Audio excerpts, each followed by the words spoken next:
Hey everybody, and welcome. As I'm sure y'all know, RMU has finally been released for the Foundry VTT, but there are plenty of questions out there, so I am making this video to hopefully try and answer at least a few of them. That means starting at the beginning, and if there is a beginning out there, hopefully it is the topic of this video, which is making a level 1 character using Bob M's awesome Foundry RMU core rule set. I don't want to waste a bunch of your time, so let's just crack on. Now, when you start for the very first time, and this is a set it and forget it kind of a thing, make sure you have your modules enabled. Once you do this for the first time, you won't have to do it again. But on the right-hand side of the Foundry menu, we have an icon that looks like cogs. Go up to your Manage Modules, scroll down, and make sure specifically RMU Unified, your creature law, spell law, and treasure law are enabled. And it's enabled if it's got a check mark. And if anyone is interested, this is a list of all of the different modules I'm currently using, but I'm always looking for bigger, better modules to add that integrate well into RMU. So if you have any recommendations, please share. Save your setting, and we are ready to create our first character. Also on the right hand side, we have a button called Actors, because Foundry calls your characters actors.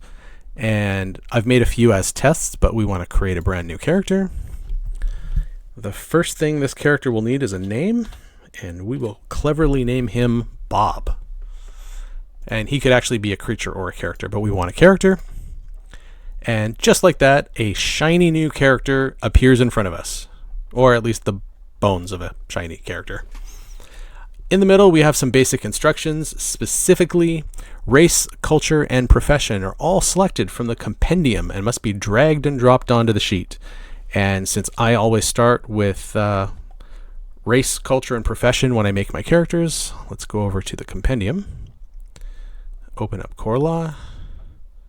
Now, if you want to actually read core law, you can click on book core law, but we want the rules. And let's go to professions. I'm going to go with a semi because that way he'll have a little bit of magic and a little bit of spells. And let's go with a ranger because rangers aren't getting a lot of love these days. For culture, I don't know if there's a better culture. I don't want to debate it and waste a bunch of your time, so let's just pick nomad because it's there. And for race, actually, I'm going to leave this character as a common human. Common humans get a really nice bump to their development points, and as a semi, I think everyone knows he can use every development point he can get his hands on. The next thing is power level of the game, and you are going to need to ask your game master what power level he is running his game at. Power level determines two things: your character's stats and the maximum number of spell lists your character can start with. Your character can, of course, learn other spell lists later through gameplay, but RMU very intentionally restricts the number of spells you can start off the game with. Spells are pretty cheap in RMU, especially for pures and hybrids, so this restriction makes a huge difference. In my group, we usually start at level 3, and the first RMU character I ever made at level 3 had 78 spells. Which was, of course, stupid. So make sure you ask your GM what power level he wants. And if you're a GM and you don't know what level to start at, I've been playing at the superior power level, and I love that my stats are not all at their potentials by level 3. So that's what I'll recommend. With all things being said, we'll keep this character at a superior power level. We need some stats, and my group likes to roll their stats using the rules out of the book. So click roll stats. We get a bucket of dice. Go away, dice. And all right, these stats are very middling, but I can certainly work with this. Now we get 2 boosts and 2 swaps per the rules. Now, I am much more afraid of a low stat than I am in dire need of a high stat, and this is horrible. So let's replace that with a 78 and a 56, and this is equally horrible. Swap that with a 78 and a 56. There we go. All right. I'm glad we're going to get some stat gain rolls here, because that 29 is a long way to go to that 97. But the rest of my potentials actually don't look too terrible. I think I'm going to swap my agility and constitution, because I'd much rather be agile than hale and healthy. So let's swap with constitution. And I think I'll swap my memory and my strength. The sheet recognizes that intuition is recognized as the realm for spellcasting, and they recommend memory and reasoning, but this character will be going into combat, so I want his strength and agility to be reasonably good. So I think I'm going to swap self-discipline and strength. All right, we've used both of our boosts. We've used both of our swaps. We've now got a checkbox next to stats, swaps, and boosts, so we know we're pretty much done here, and we can click next. This is the sheet for cultural skills, and you have to make a few choices here. You get 4 free ranks in animal handling as a nomad. That's our choice, so I guess I think I'll go with a horse, because that's probably the most common answer, and I want to take 2 ranks of that. That's 2 of 4.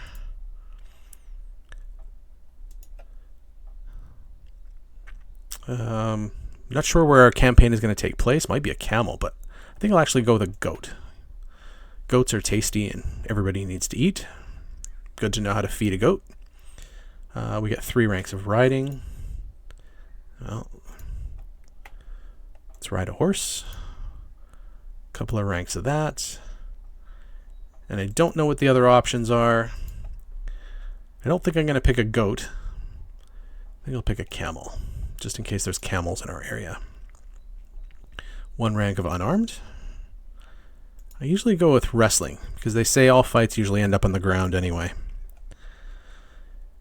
We get 1 rank of performance or composition. Acting is useful, but I think he's going to have a musical instrument for something to do in his downtime. He's a singer. 4 ranks of crafting. Well, knowing how to cook is always important. And we get 2 more.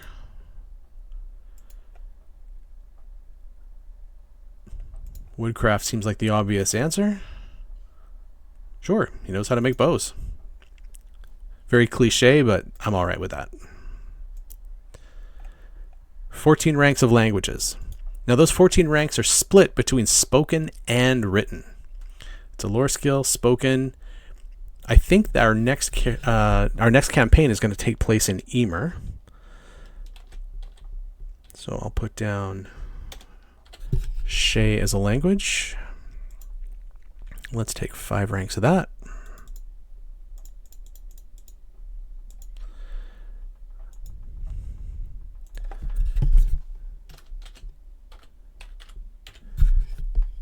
Erlen has served me well in the past, so we'll take 5 ranks of that.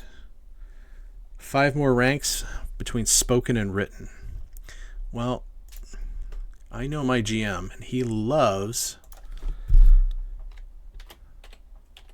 to throw goblins and all kinds of bad stuff at us. I want to have 1 rank at least so I can recognize it, but I've still got 4 ranks.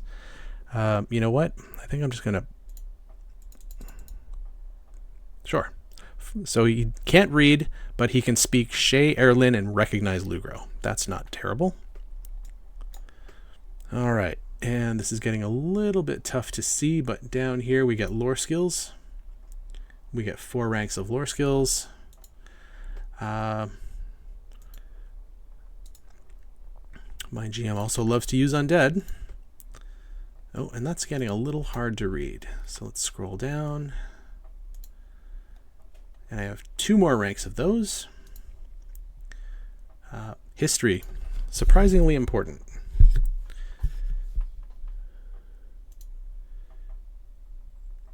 Let's go with family crests.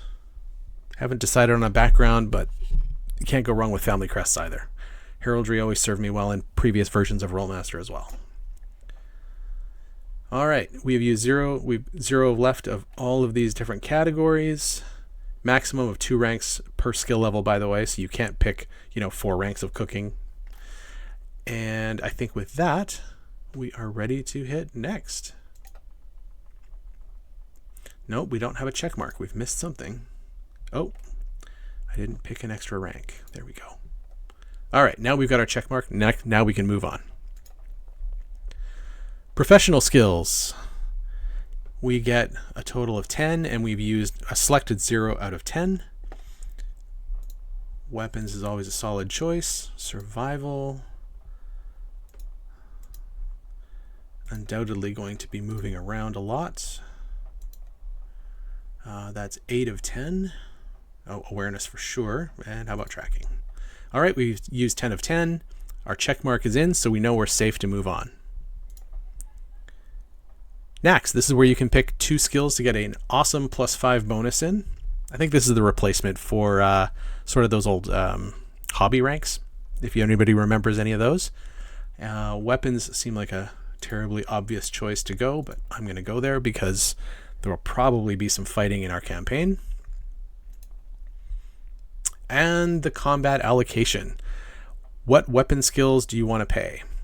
I think this is going to be a ranged character, so his primary will be ranged. Second will be melee for sure. These prices are pretty steep, but I'd rather have unarmed than shield. Now I don't have a check mark here, and that's because I always forget. I have to approve these choices, as in I am ready to go forward. And with that, we can still go back and make changes if we want, but we are finished. And we are now a level 0 character. Great. We're ready to move him on to level 1, but to do that, he needs to have some experience. Since my group actually starts at level 3, let's give our character 30,000 experience. And just like that, we have a level up button. Okay, here we have the skills sheet. Things to look at here is we have spent 0 of our 85 development points. As a common human, we get a bonus pool of 50, which is great, but we can only spend a maximum of 25 of that bonus 50 per level. So we have 50 extra. So far we've spent we spent 0, and we can spend a maximum of 85 because everyone gets 60 plus 25 is 85. Now I don't want to make all of you watch as I agonize over how I spend those points. I'm going to cut the video and we'll come back once I'm done. All right, I have spent all of my development points that I want to spend for this level. I've spent a total of 69 of 85. That means with my base of 60, I've spent 9 of my bonus 50. I don't have to spend all 25 if I don't want to, and I didn't. Of course, there's a lot of skill gaps, but that's just part of Rolemaster. 1 rank of perception and tracking, 1 rank of maneuvering and armor. I was going to buy both of these, but it's a professional skill denoted by the little purple tag. So if I'm going to get that extra bonus, I'm going to put points into it. Some hit points, 2 ranks in a couple of different weapons, which ate up a ton of points. But if I scroll all the way down, I added all of my base lists, but I'm actually only taking ranks in 4 of them. The development points just don't go as far as I would like to. That's a big problem with semis, I find. And if I go over to my spells tab, you can see that I've actually got 1 rank in 4 different lists, no rank in those 2, and that's my spell mastery bonus right there. Now, right or wrong, that's the way I've decided to spend the points for this character. So I'm finished, so I will click on finish. Are you sure? Yes, I am sure. And he is now an actual level 1 character. Now, of course, I gave him enough experience to make him level 3, so I do have to do this 2 more times. Now, what's different about going from level 1 to level 2 and level 2 to level 3 and so on is now when I hit level up, if I go back to my character tab, Now I can actually boost my stats. I get 2 free stat gains as listed here, but I can also buy more if I want to. I definitely want to raise up strength because 31 strength is terrible. And I guess I could pick that same one again, but I'm also going to boost agility because that is also terrible. Nice. And I could spend more development points buying more stat gain rolls. I like to play the long game, so I'm just going to spend more points on development points, or more points on skills rather. So if I go over to skills, it will show you that I've spent 0 of 85. So I definitely want 1 rank of that and 1 rank of that. I'm going to go through this list again, not making you watch everything that I select for this character, and we'll pick up when I've spent all the points for this level. All right, we now have a level 3 character. He has ranks in weapons and perception and all kinds of handy things. He has ranks in spells. If we go to the front character tab, we're not done quite yet though. Wow, these stats are terrible. He'll be an amazingly fun character to play. I don't need high stats to make a good character and have fun, but I probably should have re-rolled those. It pre-populates some fields. I said my character was male. It just assumes he's 20 years old. You can change any of this to be whatever it is that you want. The biography field, it's an editable field.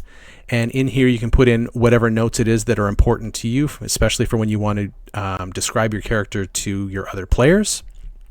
If we go over to the arms tab, however, we can see that we have ranks in grappling or wrestling, but even though we have ranks in weapons, for example, bows and blades, but it's not showing up in the arms tab.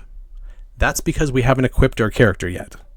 So if we go over to the inventory, and let's give our character some equipment so he can start out. Well, we know he's going to need a weapon. Let's give him an arming sword. He needs a bow because he's ranks in a bow. There's a short bow. And let's equip those. Oh, he's going to need some arrows. We know that. There we go. And now when we go to the arms tab, we actually have additional weapons that we can use in combat. Short bow, two-handed, fumble range is reduced because I've got some skill in it. Range increment is 60 and so on. If I go over to my spells tab, I have 3 ranks in 4 different lists. And the conditions tab is where he's not wounded, but if he had any boosts or injuries, it would show up here. Talents, of which I bought none. And again, if you wanted to change his name. One thing that we haven't done yet is if we want to change our token, we click on the image. Now I keep a lot of my stuff in a place appropriately called Foundry stuff, but you will store yours wherever it is that you store things. Select the token that you want to use and select file. And now our character has a token. So if we want Bob on the map, we go to actors, drag him onto the map, and there's our Bob. And just like that, Bob is ready to adventure. He will, of course, need additional equipment, boots, gloves, backpacks, horses, things of that nature. He'll need a biography so you can tell other people what he looks like, but he is ready to hit the table and roll some dice. Hopefully you found this useful. If you have any questions, please message me, and may the dice roll ever in your favor.